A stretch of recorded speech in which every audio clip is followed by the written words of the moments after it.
Greetings and welcome to another episode of World Music Safari. In this edition, the Dizi from China.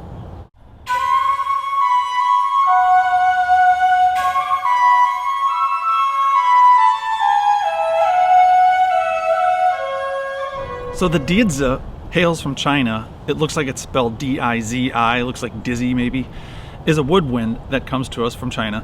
And it's a normal flute in as much as the more holes you close, the lower it goes to go up, open up. You've heard that a million times. But what's unique about this flute is that in the center, in between a normal flute, there's a membrane right here that functions almost exactly like a kazoo would. So when you go to play this, this starts buzzing and it gives it a real unique kind of buzzy sound. Now a normal waveform on a flute is nice and smooth up and down, thus the mellow tones that a lot of flutes like the Bansuri and the normal silver flute have. This one gets kind of a jaggedy, buzzy sound, but it's not unpleasant. It sounds really unique. It's very, very unique, and it's used in soundtracks a lot. If you've watched any kung fu movies, you've heard this flute a ton. You'll recognize it right away. I've heard it used in video games as well, but let's check this thing out.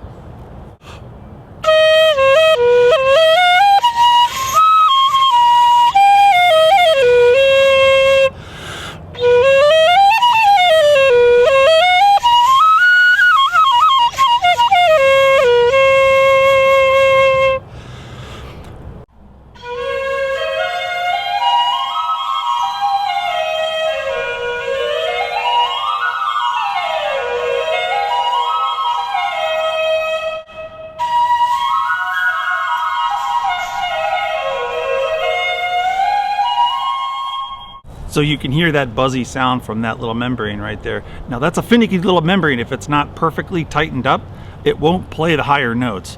If it's too loose, it just won't get that. And it's almost a little bit too loose.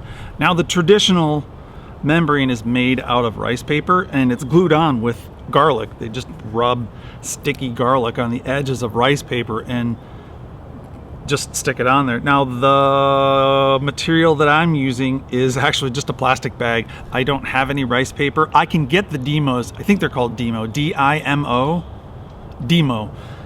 That's what the membrane is called, and I can buy them off of a website. One of the websites I bought mine off of, my Blue Jays are back, and Crows.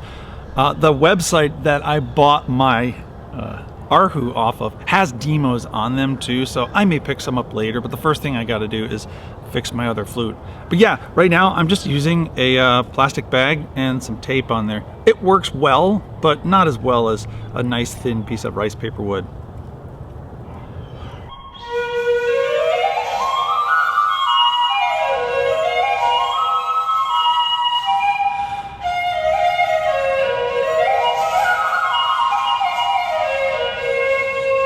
And so the major scale, you can get 2 octaves out of this particular flute. Now this is a cheaper tourist version, but it does play surprisingly well.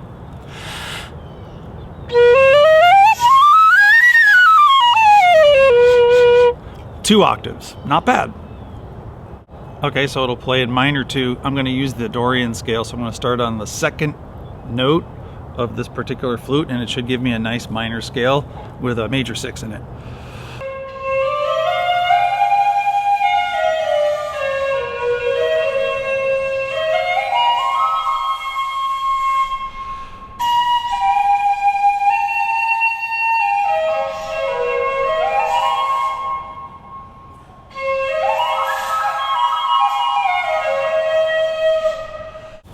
Now this particular Dizi I got in China.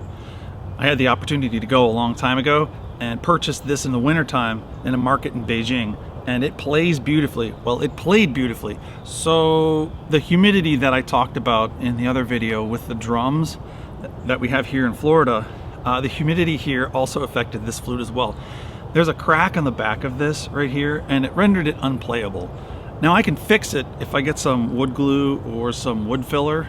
I could fix it. I just haven't gotten around to it yet because I've been learning other instruments. And one day I hope to fix this. I may temporarily fix it in this video by just throwing some tape on the back and see if I can get this going. All right, I'm gonna try and experiment with you guys right now. I'm gonna see if I can temporarily fix the crack in the back of this just using cellophane tape. And then I'm gonna put a membrane using a plastic bag on this, and just to see if I can get this working, because this one is one of my prized flutes that I've yet to fix just because I've been sidetracked with other things. But I picked this up in China, so it's one of my, I guess it's got a lot of memories behind it, you know. It's one of the few places that I actually got to go to and pick up an instrument from. And Beijing is beautiful, by the way. If you get a chance to go to China and go to Beijing, I highly recommend it. Between the music and the food and the culture, it's just a beautiful city that stole my heart, really.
Oh yeah, see that?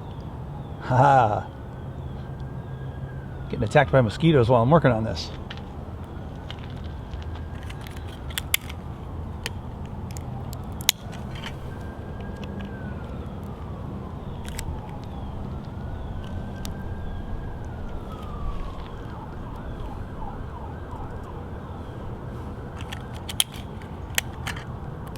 Okay, so the trick is not to make this too tight and not to make it too loose. So just kind of seeing what we got here.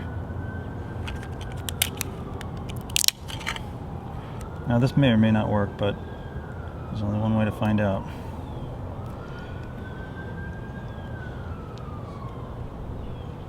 Okay, in theory, I've got my membrane on here, and I've temporarily taped off the back, so let's go see what we got. See if this works. This hasn't been played in easily 15 years.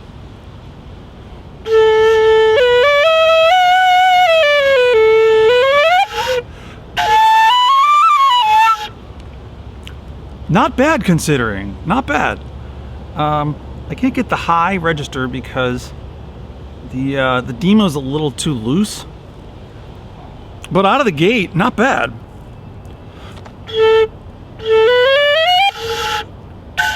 Yeah, it's not going to get that high one. Well, we'll try for a little bit longer, and if not, no big deal. Actually, I just adjusted it. Let's see now.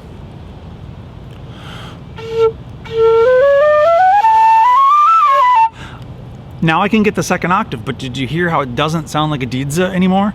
That's because this is too tight now, and with it being too tight, it's not going to get the buzzy sound. So you want to ride the fine line of being able to get that second octave and being able to get the buzz out of it. So I'm going to try and adjust this a little bit more, and we'll just see what happens. I'll keep messing with it.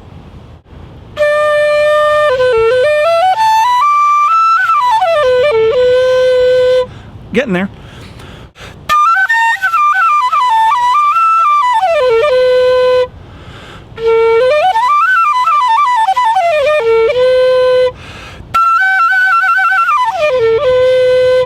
All right, I'm happy with that.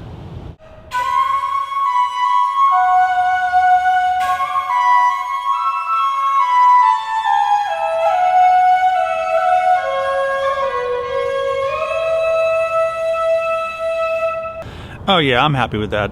That's pretty good after 15 years. That little seal looks and sounds like it's holding too, so that proves that I should probably just, you know, I'm gonna do it. I'm gonna wood fill this in. Now I purposely put my head off to the side so you can kind of see my playing here, but in the meantime, this works. Thanks for joining me. Alright gang, well that's it for this episode of World Music Safari. I consider this episode a success considering I temporarily fixed a flute I haven't played in 15 years. So it gives me inspiration to fix this permanently. Alright, until next time.